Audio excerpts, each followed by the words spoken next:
मित्रों नमस्कार। आचार्य Rajesh YouTube channel में आप सभी का स्वागत है। मित्रों, ये वाला वीडियो आप पूरा देखना, आपको बड़ा अच्छा लगेगा। एक मेरा छोटा सा रिसर्च है और उस बेस पर मैं आपसे बात कर रहा हूँ। यहाँ कुंडली में लेकर नहीं आया हूँ क्योंकि वीडियो बड़ा बन जाएगा यदि मैंने कुंडली को या ज्योतिष को इसमें इन्वॉल्व किया। तो मैं सिर्फ एक परिस्थिति की आपसे बात करूँगा और परिस्थिति कैसे कैसे मूव करती है और कैसे ग्रहों का योग संयोग बनता है, वो सब आप एनालिसिस खुद कर सकते हैं। एक मेरा एनालिसिस है कि किसी व्यक्ति ने यदि चुनाव समय से पहले कराए तो उस व्यक्ति को सत्ता का सुख आगे नहीं मिला है। तो मेरा जो मेन उद्देश्य है बताने का वो यही है कि पंच के मुंह से परमेश्वर बोलता है। यदि हम इस परमेश्वर के विधान को बदलने की कोशिश करते हैं तो उसमें हमें नुकसान होता है। हालांकि मैं बहुत लंबा उदाहरण आपको नहीं दूंगा क्योंकि समय थोड़ा सा कम ही रहता है। लोग भी थोड़ा छोटा सा वीडियो देखना आजकल पसंद कर रहे हैं, इसलिए बड़े वीडियो में इसके नहीं बना रहा हूँ। नहीं तो मैं बहुत लंबा इसको बना सकता था और आपको पूर्ण रूप से मेरे तर्क से संतुष्ट कर सकता था मेरी बात को लेकर।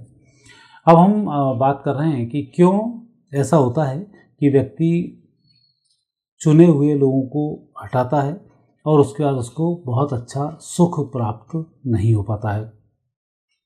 उसके पीछे कारण आप देखो, जनता पार्टी की स्थिति बनती है, इंदिरा गांधी की स्थिति बनती है, राजीव गांधी की स्थिति बनती है और बाकी जो सरकार एक के बाद एक आधी चली गई उनकी यहाँ पर स्थिति बन रही है।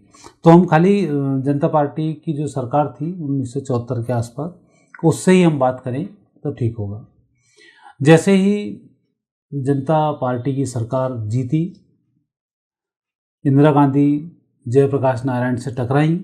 जयप्रकाश नारायण जी एक ऐसे स्वतंत्रता संग्राम सेनानी थे जिनके बारे में आपको एक घटना पता होना चाहिए हर व्यक्ति के लिए कि विनोबा भावे के आश्रम में रहने के लिए बैचलर रहना बहुत ज़रूरी था।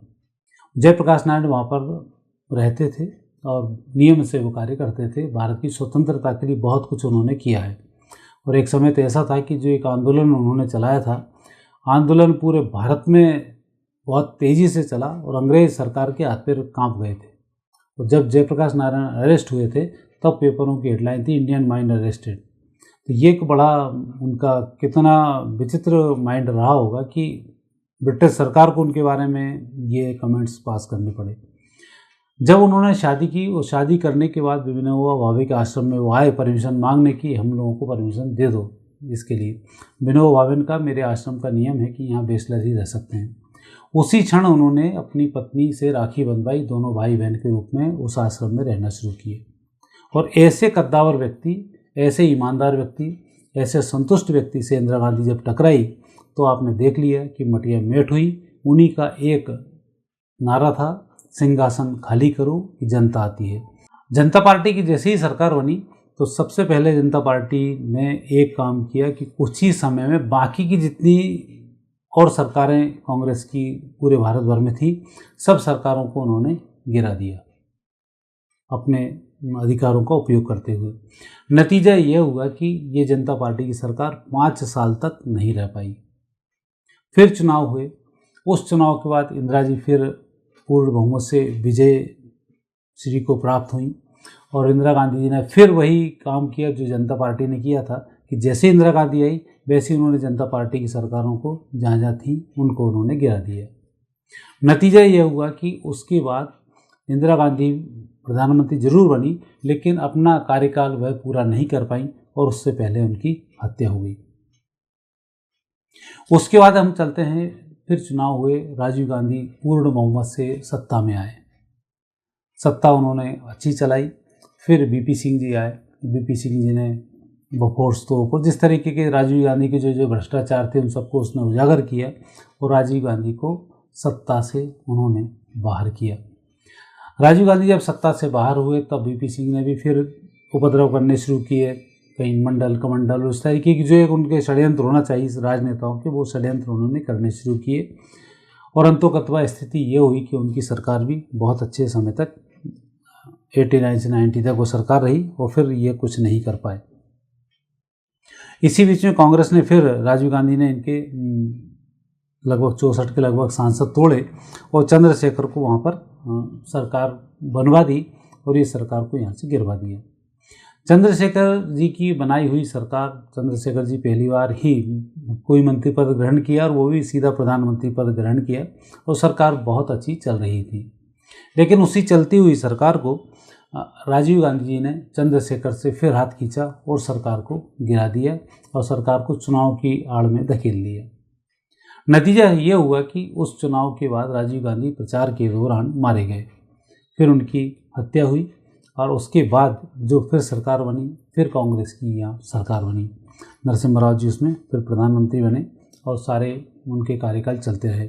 इसी बीच में राम आंदोलन होता है और राम मंदिर के आंदोलन में जब विवाद खड़ा होता है तो अर्जुन सिंह जी और उनके षड्यंत्र के तहत बीजेपी की अन्य सरकारों को यहाँ पर गिरा दिया जाता है। और जब सरकार गिरा दी उसके बाद आपने देखा होगा कि अर्जुन सिंह कोई भी चुनाव फिर वहाँ से नहीं जीत पाए और नरसिम्हा राव जी की स्थिति भी उसके बाद बहुत अच्छी स्थिति नहीं रही। नरसिम्हा राव जी के जाने के बाद फिर स्थिति बीजेपी की सरकार बनी। सरकार हालांकि 18 दिन तक चली। उस सरकार को फिर एक वोट से गिर गई, जिसको गगोई एक मुख्यमंत्री हुआ करते थे, उन्होंने थे मुख्यमंत्री, सांसद भी थे और उस समय में कुछ विवाद हुआ, इधर का वोट उन्होंने उधर डाला, उधर का उधर डाला और आखिरी में गगोई जी की आज क्या स्थिति है उसके बाद उनके बारे में बहुत ज़्यादा कुछ पता नहीं है। फिर सरकार वापस जो बननी, कई आई और कई गए।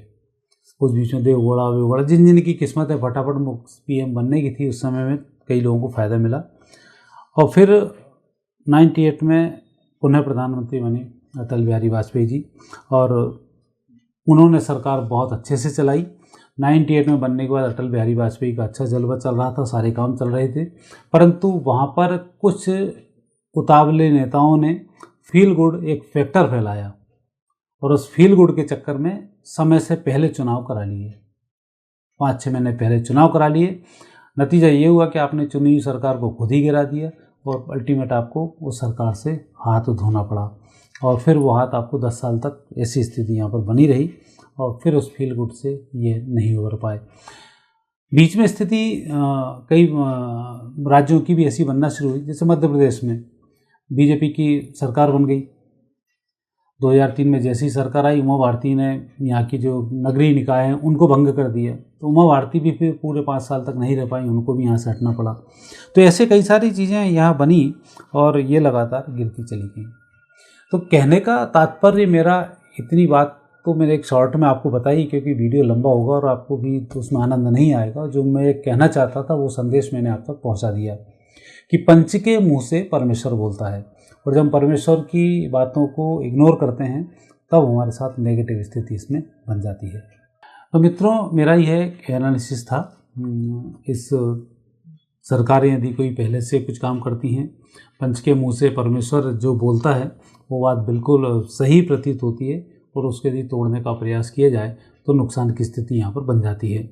और अभी सरकार की यही स्थिति बन रही है कि समय से पहले चुनाव करा लें, एक साथ चुनाव करा लें, सरकारें गिरा दें। इनमें यदि आपकी मंशा साफ है तो एक अलग बात है। यदि कहीं मंशा आपको लाभ लेने की है, जैसे उस समय में लिया था, फील गुड करा दिया कि अभी वोट डलवा लो जीत जाएंगे, तो ऊपर वाले ने आपकी धज्जी उड़ा दी। अभी यदि आप मन से साफ हैं कि हाँ वाकई में देश का हम भला करना चाहते हैं, ऐसी स्थिति कर रहे हैं, तो आपको परिणाम अपेक्षित प्राप्त हो सकते हैं, अन्यथा विपरीत योग बनते इसमें देर नहीं बनेगी। मित्रों, मेरा एनालिसिस आपको कैसा लगा कमेंट्स बॉक्स में कमेंट्स अवश्य करें और चैनल को सब्सक्राइब करना नहीं भूलें। और आप मुझे आज्ञा दीजिए, फिर नए विषय के साथ आपसे मुलाकात होगी। नमस्कार।